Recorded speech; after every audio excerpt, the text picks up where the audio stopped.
भोजन बच्चों को कौन सा दिया जाए। देवियों और सज्जनों, हमारी पूंजी हमारे बच्चे हैं।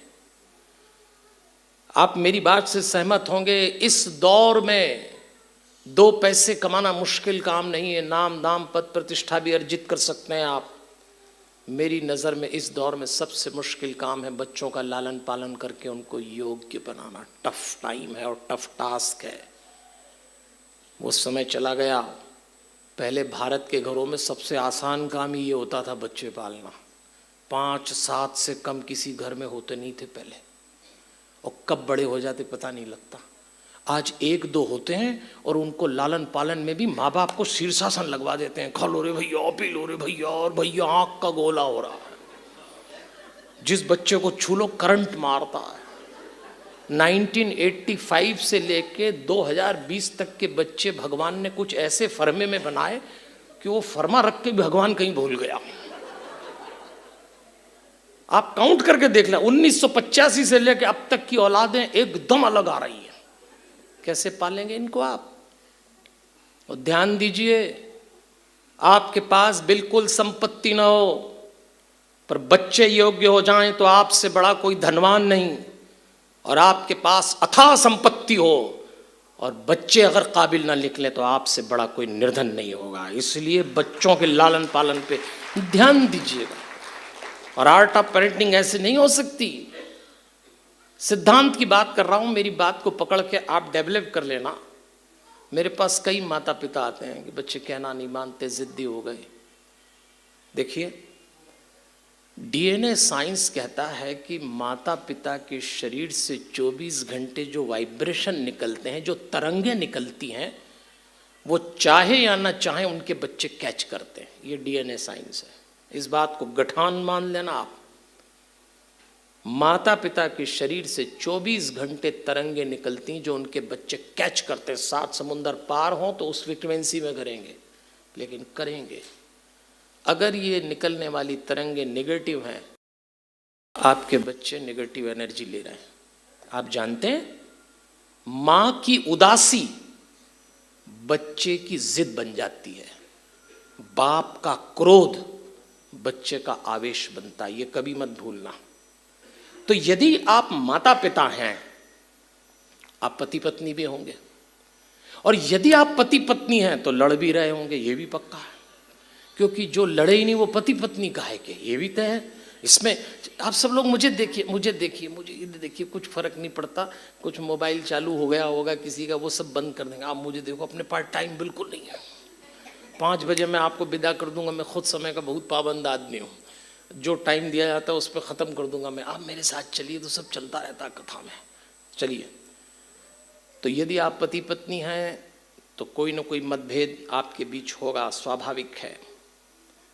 लेकिन वो मतभेद आपके माता पिता होने तक स्विच ओवर नहीं होना चाहिए, और वो होता है, और उसी की कीमत बच्चे चुकाते हैं। मैंने आपको कहानी सुनाई थी, सफाई टंकी की करिए तो टोंटी अपने आप सही होगी।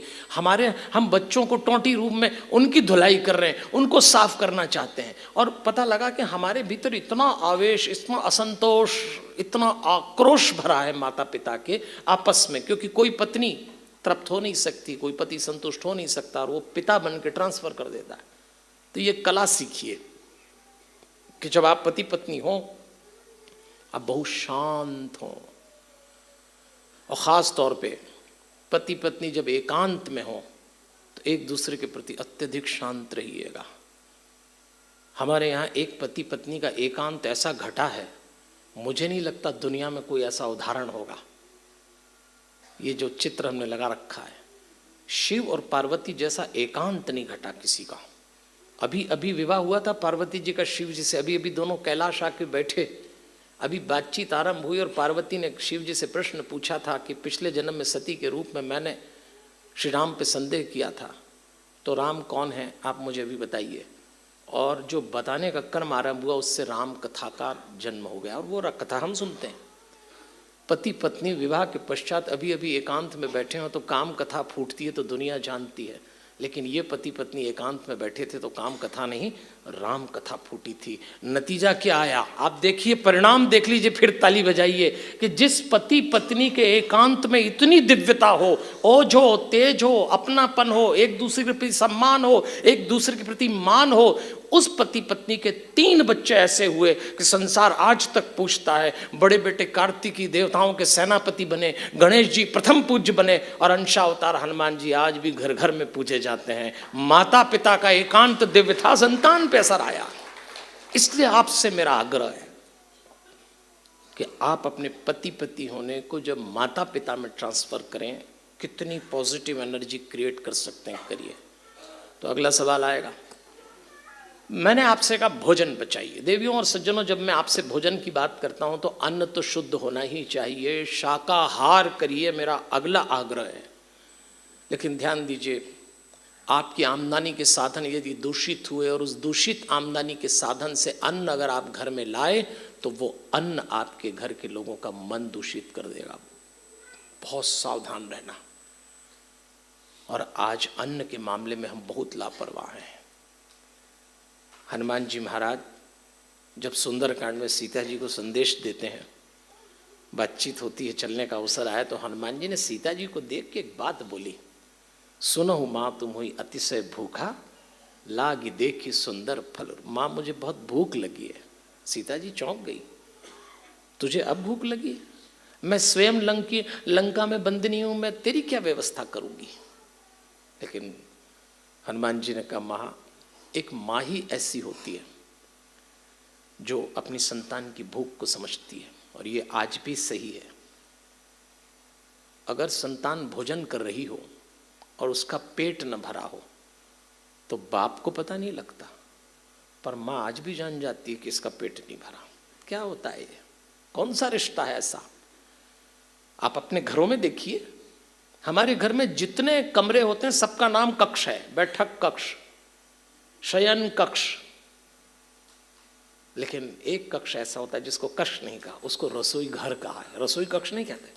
घर में भी जो घर होता है उसको रसोई घर कहते हैं। क्यों ऐसा कहते हैं? घर में भी घर क्यों कहा रसोई घर को?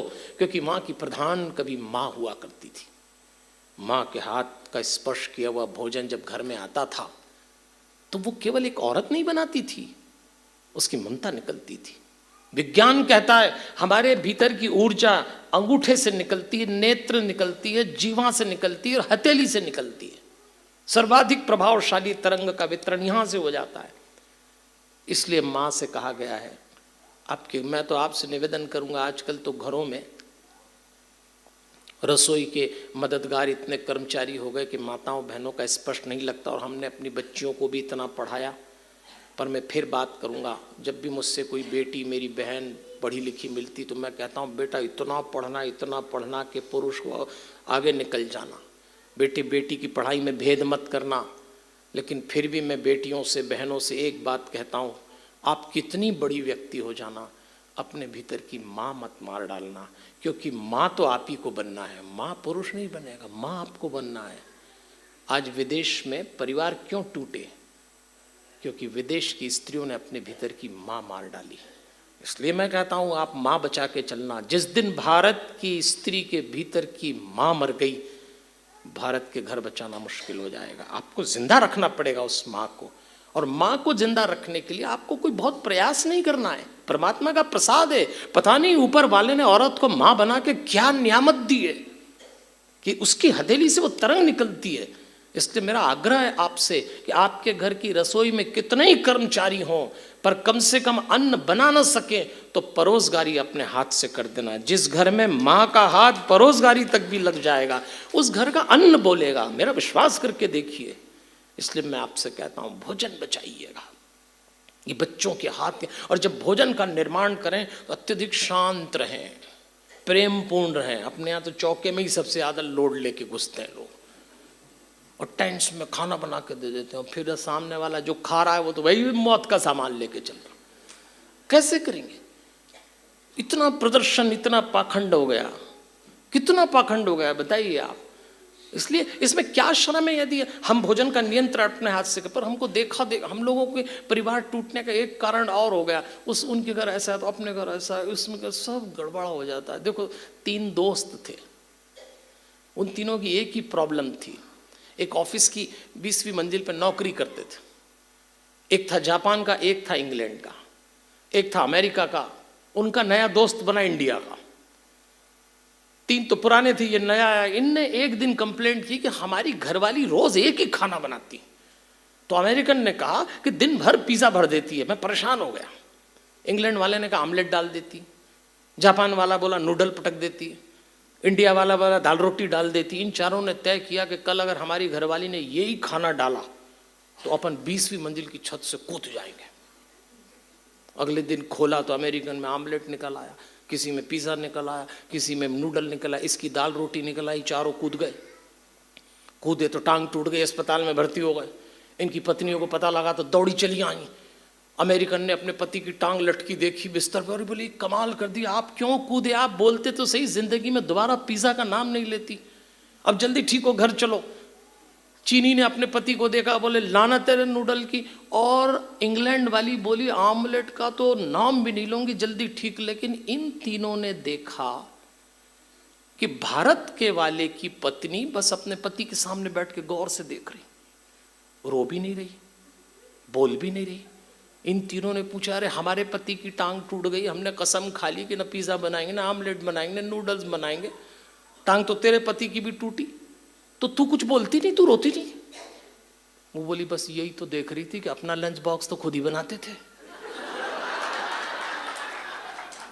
तो फिर क्यों कूद गए? देखा देखी में ही कूद गए।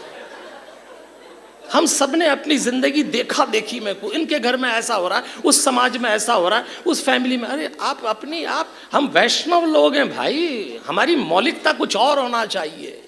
हमारे पास सबसे बड़ी ताकत है ऊपर वाले की भरोसे की। जिसको भगवान का भरोसा होता है वो देखा देखी का जीवन नहीं होता। भोजन बचाइए और आइए। चौथी बात कह रहा था आपसे, भजन बचाइएगा। जब मैं आपसे भजन बचाने की बात करता हूँ देवियों और सज्जनों, तो मैं ये बिल्कुल नहीं कहूँगा कि आप दिन भर पूजा पाठ करो, बच्चों को इस काम पे लगा दो। लेकिन एक बात याद रखिएगा, अगर आप शांति की तलाश में हैं, जो कि होना चाहिए, हम जितने लोग यहाँ बैठे हैं, हम सबकी ज़िंदगी में 5 रास्ते से अशांति आ रही होगी। अशांति आने का कोई छठवां रास्ता नहीं होता। पहली आती है संसार से, दूसरी संपत्ति से, तीसरी संबंधों से, चौथी स्वास्थ्य से। आप 4 रास्ते की अशांति फिर भी निपटा लेंगे। संसार से आनी, संसार बदल लेना, उज्जैन छोड़ के इंदौर, इंदौर छोड़ के दिल्ली, दिल्ली छोड़ के अमेरिका रहना, तो जो लोग वहाँ रहते हैं क्या उनको समस्या अशांति नहीं आती होगी?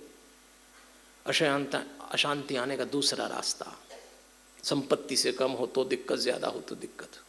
अशांति आने का तीसरा रास्ता, संबंधों से बोझ बन गए, दबाव में पड़ गए लोग, संबंध निभाने में थक गए। चौथा स्वास्थ्य का, वो सारी बीमारियां जो कभी 50-60 में आती थी 25-30 में आ गई। लेकिन आप 4 रास्ते की समस्या तो निपटा लोगे, संसार की, संपत्ति की, संबंधों की, स्वास्थ्य की। पर जब 5वें रास्ते से समस्या आती, संतान मार्ग से, मैंने बड़े बड़े टूटते देखे। औलाद की मार से मैंने फौलाद को टूटते देखा है। जिन्होंने दुनिया मुट्ठी में कर ली वो बच्चों के आगे हार गए। अब क्या करेंगे? तो चलिए, मैं बिल्कुल ये नहीं कहूँगा कि आप पूजा पाठ जो आप पद्धति करते हो करिए, पर थोड़ा ध्यान दीजिएगा। अगर आप अपने घरों में शांति की तलाश में हैं, अपने जीवन में जो होना चाहिए, भगवान कैसा दिखता है किसी ने नहीं देखा।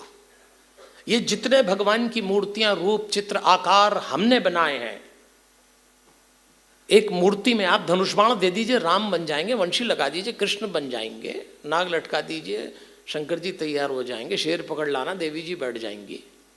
ये तो हमने बनाए हैं। भगवान कभी ऐसा है? भगवान की एक पहचान है, जिन क्षणों में आप शांत हैं उन क्षणों में आपके भीतर भगवान है। ये भगवान की पहचान है। लाख मंदिर चले जाओ, लाख तिलक लगा लो, लाख उपवास कर लो, आप जो करना है वो कर लो, पर यदि आप अशांत हैं तो आप भक्त नहीं हो सकते। क्योंकि भक्त को कभी उदास नहीं होना चाहिए, शांत रहना चाहिए, प्रसन्न रहना चाहिए। चलिए पहले जरा मुस्कुराइए। अरे आप तो फिर सीरियस हो गए। देखो, मैं जो आपसे बात करने जा रहा हूँ वो ये कि यदि आप शांति की तलाश में, तो एक बात गठान बांध के रख लेना, हमें हमारे अलावा न तो कोई शांत कर सकता है और न ही हमें हमारे अलावा कोई अशांत कर सकता है। ये बात गठान बांध लेना। पत्नी को लगता है पति शांत रख देगा, पति को लगता है पत्नी के कारण अशांति है, बाप को बेटे, बेटे को, ये सब छोड़िए। आपके अलावा आपको न कोई अशांत कर सकता, न कोई शांत। किसी शायर ने एक बहुत बढ़िया पंक्ति बोली है, न हम सफ़र से निकलेगा, न हम नशी से निकलेगा। न हम सफ़र से निकलेगा, न हम नशी से निकलेगा, हमारे पाँव का कांटा तो हम ही से निकलेगा, कोई दूसरा नहीं निकाल सकता। आपकी चुभन आप ही को पूरी करना पड़ेगी। तो हम अपनी तैयारी करें, और उस तैयारी के लिए आपको सबसे पहले अपने को ये समझाना पड़ेगा कि हम मनुष्य लोग 3 बातों से बने हैं, शरीर, मन और आत्मा। मैं अगर आपको पहले दिन मिलता तो मैं आपको एक ऑफर करता, पर मैं अब ऑफर कर रहा हूं आपको कि आप जाते ही सबसे पहला काम, ये जो ऊर्जा, पॉजिटिव ऊर्जा, अपनेपन की, परिवार की, मिलन समारोह की, एक दूसरे से मिलने की, ये जो भी आपने की है, खूब प्रेम ही बांटा होगा। हालांकि कई लोग तो कहते हैं जब घर परिवार के लोग एक साथ इकट्ठे हो जाते हैं ना, तो एक कार्यक्रम और चलता है। अब वो मैं नहीं बताऊंगा, नहीं तो आप कहोगे कि पंडित जी कौन सा कार्यक्रम बताएं, पर चलता है वो। देखो, दुनिया में 2 चीजें बड़ी मीठी होती है, एक तो निंदा स्तुति करना किसी की, और दूसरा प्रशंसा सुनना। तो ऐसा कहते हैं लोग, हैं मनोवैज्ञानिक लोग, कि घर परिवार के नजदीक के रिश्तेदार 5-25 इकट्ठे हो जाएं तो निंदा रस का पान करने में बड़ा मजा आता है। सगे वाले देवर, सगे वाले भाई बहन एक कमरे में बैठे हो, एकदम सगे, और उसमें से 2 उठ के गए, तो ये उनको, ये है ही ऐसे, और वो जो 2 गए होंगे वो इन 5 को निपटा रहे होंगे। ये बहुत मजा आता है, बहुत मजा आता है निंदा करने में। लेकिन ध्यान रखना, हम 3 बातों से बने, शरीर, मन और आत्मा। आप यहां से जब जाएं तो एक तैयारी करना, 1 हफ्ते तक मैं आपको लिख के देने को तैयार हूं व्यासपीठ से। इस समय आपको ज्ञात नहीं है, आपकी एनर्जी नाभि से ऊपर उठ गई है। अपने लोगों में मिले, इतना सुंदर आयोजन है, एक लक्ष्य है आपके पास। इसमें पॉजिटिव लें, पॉजिटिव लें, पॉजिटिव लें, भले रूप कोई से हो, कोई कथा कर रहे हो, कोई सत्संग कर रहे हो, कोई प्रवचन कर रहे हो, मुद्दा आपकी पॉजिटिविटी उठाना है। और जिस मनुष्य की लाइफ एनर्जी नाभि से नीचे गिरी रहती वो अशांत, और जिसकी नाभि से ऊपर उठ गई वो शांत। तो आपको ये अवसर मिला है, तो अभी जो आपकी पॉजिटिव एनर्जी क्रिएट हुई है, जो ऊपर उठी है, इसको घर में कंटिन्यू करना। और एक बात समझना, शरीर से लेकर आत्मा तक की यात्रा 24 घंटे में एक बार जरूर करिएगा, वो योग से होती है। इसलिए 24 घंटे में आप जो पूजा पाठ करें, लेकिन थोड़ी देर मेडिटेशन जरूर करिए। मैंने कहा ना, मैं थोड़ी देर से मिला आपको, नहीं तो उज्जैन में हमने विश्व का पहला ध्यान केंद्र बनाया, शांतम। अगर कल रुक रहे हो तो आके देखिएगा, न वो मंदिर है ना आश्रम है। हम तो वहाँ सिखाते ही आपकी ऊर्जा को नाभि से ऊपर उठाना है, क्योंकि तभी शांत हो पाएंगे और तभी आत्मा तक जा पाएंगे। वरना अधिकांश लोगों की जिंदगी शरीर से शुरू होती है और शरीर पे खत्म हो जाती है। 80 साल बाद याद आता है कि इस शरीर से आत्मा तक की भी यात्रा की जा सकती थी। और जब आप शरीर से आत्मा तक की यात्रा करते हैं तो बीच में मन आता है। मन को अंग्रेजी में माइंड कहते हैं, और मन को अच्छे काम बिल्कुल अच्छे नहीं लगते, ये भी समझ लो आप। दुनिया के जितने गंदे और गलत काम है, इस मन को पसंद है। अगर आप बुरा ना माने तो जाते जाते एक बात कहता हूँ, हम जितने लोग यहाँ बैठे हैं ना, सब अपनी ज़िंदगी में इस मन से वो तमाम गंदे और गलत काम कर चुके जो बाहर किसी को भी पता नहीं लगने। सब आपके पास में जो बैठा है या बैठी है, इसके मन में क्या चल रहा है आप जिंदगी भर नहीं जान सकते। चलो आज एक एक्सरसाइज दे देता हूँ, जाते जाते टाइम मिले तो सोने के पहले आज एक कागज़ कलम उठाइएगा और ईमानदारी से आपके मन ने पिछले 2 घंटे में किसी के लिए भी जो भी सोचा और जो भी किया हो, ऑनेस्टली लिखना। आज रात को ईमानदारी से लिखना और खुद ही पढ़ना। आपको लगेगा किसी पागल ने लिखा है। बस एक निवेदन है, तुरंत फाड़ देना। जो घरवाली का लिखा घरवाले ने पढ़ लिया, और घरवाले का लेकर घरवाली ने पढ़ लिया तो जिंदगी भर मुझे याद करोगे कि पंडित 29 तारीख को मरवा के चला गया, जिंदगी भर। इसलिए आपसे कह रहा हूं, इस मन पे काम करिए। जिनका मन सक्रिय उनके परिवार टूट जाएंगे, जिनका मन निष्क्रिय वो आत्मा तक जाएंगे। इसीलिए आज हमारे घरों में पत्नी से पति, पति से पत्नी, बाप से बेटा, भाई से भाई आज भी शिकायत करता है कि आपने हमारे शरीर को तो छुआ, आपने कभी हमारी आत्मा को नहीं छुआ। आज भी शिकायत है, कोई कहे या ना कहे। क्यों है? क्योंकि जब आप अपनी आत्मा पे नहीं जा पाए तो दूसरे की आत्मा कैसे छुएंगे?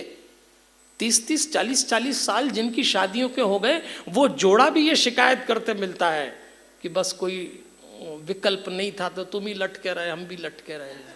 आप लोगों की बात नहीं कर रहा हूं, लेकिन ऐसा है। इसलिए प्रयास करिए। आपके जीवन में 24 घंटे ही होते हैं, 25वां घंटा भगवान ने किसी को नहीं दिया। इस 24 घंटे में से जो समय आप निकाल सकें, 5 मिनट, 10 मिनट, हमने तो 6-6 मिनट के 4 कैप्सूल बनाए हैं और उसी को कराते हैं, क्योंकि 24 मिनट तो कोई करता नहीं है। हमारे सामने हमारी कथा में लोग गर्दन तो ऐसे हिलाते हैं जैसे आज ही मोक्ष ले जाएंगे, पर हमारी कथा यहीं झाड़ जाते हैं लोग। तो मैं तो देखता हूँ मेरे सामने झाड़ जाते हैं। जब भी कोई कथा के बाद हमको प्रणाम करता हम समझ जाते हैं ये झाड़ के जा रहा है कि लो पंडित जी ने। कोई इतनी दूर तक नहीं ले जाता। लेकिन मैं चाहता हूँ इतना सुंदर आयोजन लाहौटी जी के परिवार ने किया है और मेरा अभियान है परिवार बचाओ अभियान। 80 विषयों पे बोलता हूँ पर घूम फिर के आ यहीं जाता हूँ। परिवार बचना चाहिए। अगर भारत के परिवार टूट गए तो इस देश का विकास और ये देश और इसका इतिहास किसी काम का नहीं रहेगा। इसलिए मैं इस व्यासपीठ से, इस मंच से जो भी समय हमारे पास था उसका सदुपयोग किया। मैं आपके भीतर बैठी दिव्यात्मा को प्रणाम करता हूँ। आदरणीय लाहौटी जी और उनके जितने बंधुजन, परिजन, प्रियजन, कितना सुंदर आयोजन आपने किया। मैं कभी फिर अवसर आया तो आपकी और लंबे टाइम सेवा कर सकूँगा, लेकिन आज तो हमारे पास सीमित समय था। तो आपसे आग्रह करूँगा, भूषा बचाइए, भाषा बचाइए, भोजन बचाइए, भजन बचाइए, तब परिवार बचेगा। और योगदान दीजिए। हनुमान जी महाराज से प्रार्थना करते, देखो हमारे हनुमान जी तो परिवार के देवता हैं तो ब्रह्मचारी, लेकिन आपकी फैमिली लाइफ में यदि कोई प्रॉब्लम आ जाए तो मेरा दावा है आप हनुमान जी को बीच में बैठाना। मेरे पास तो कोई पति पत्नी आके कहते हैं कि पंडित जी हमारी बिल्कुल नहीं बन रही, तो मैं उनसे एक ही बात कहता हूँ, दोनों बैठ जाओ एकांत में और हनुमान चालीसा से ध्यान कर लो। बाहर निकलेंगे आप तो हमारी स्टॉल पे, हमको कोई बेच के धंधा नहीं करना, लेकिन अगर रुचि है तो मेडिटेशन की बुक और वो ज़रूर ले लीजिएगा। तो उसमें एक सांस से हनुमान चालीसा से आप करिए, अच्छे अच्छे लड़ते हुए पति पत्नी भी सेटल हो जाएंगे। तो एक बार एक पति पत्नी हमारे पास आए, मैं अपनी बात समाप्त कर रहा हूँ, आपको प्रोत्साहन मिले इसलिए बता रहा हूँ, समय पूरा हो रहा है मेरा। उन्होंने कहा पंडित जी हमारी बिल्कुल नहीं बनती। तो हमने कहा हनुमान चालीसा पढ़ो, उससे क्या होगा? मैंने कहा उससे लेवल ऑफ अंडरस्टैंडिंग हो जाएगा और ठीक हो जाएगा। तो 6 महीने बाद वो फिर आया मेरे पास। उसने कहा कि, मैंने कहा क्या हुआ तुम्हारी प्रॉब्लम निपट गई? बोले अरे क्या निपट गई, और बढ़ गई आपकी हनुमान चालीसा के चक्कर में। हमने कहा ऐसे कैसे हो गया, हनुमान चालीसा से आपकी समस्या और बढ़ गई? तो मैंने पूछा आप हनुमान चालीसा पढ़ते हैं? बोले मैं तो पढ़ता हूँ। आपकी पत्नी? बोले वो तो और ज्यादा पढ़ती, आप पे बड़ा भरोसा करती, तो आपने उससे कहा तो और ज्यादा पढ़ती। मैंने कहा फिर प्रॉब्लम क्या हो गई? तब उसने मुझसे कहा पंडित जी जब से आपने मेरी पत्नी से कहा हनुमान चालीसा पढ़ा करो, जब भी मैं रात को अकेले में उसके पास जाता हूँ बस वो ये मुझे देख के एक ही चौपाई पढ़ती रहती है, भूत पिशाच निकट नहीं आवे। ये जो मुस्कान आपके चेहरे पे है, ये जो प्रसन्नता आपके चेहरे पे है, ये जो आंतरिक आनंद आपके चेहरे पे है, मैं हनुमान जी से प्रार्थना करता हूँ ये आपके घर जाए, ये जिंदगी भर आपके साथ रहे और आपको याद रहे कि उज्जैन की धरती से हम अपने घर के लिए मुस्कान, हम अपने घर के लिए शांति, हम अपने घर के लिए प्रेम लेके जा रहे हैं। तो मेरा आपसे बात करना सार्थक होगा, आपका सुनना सार्थक होगा। दुनिया बड़ी है, गोल है, हम फिर कभी ऐसे ही किसी मोड़ पे ज़रूर मिलेंगे। तब तक के लिए ज़रा मुस्कुराइएगा, फिर यहाँ से जाइए। हमारे हनुमान, हमारे हनुमान, हमारे हनुमान।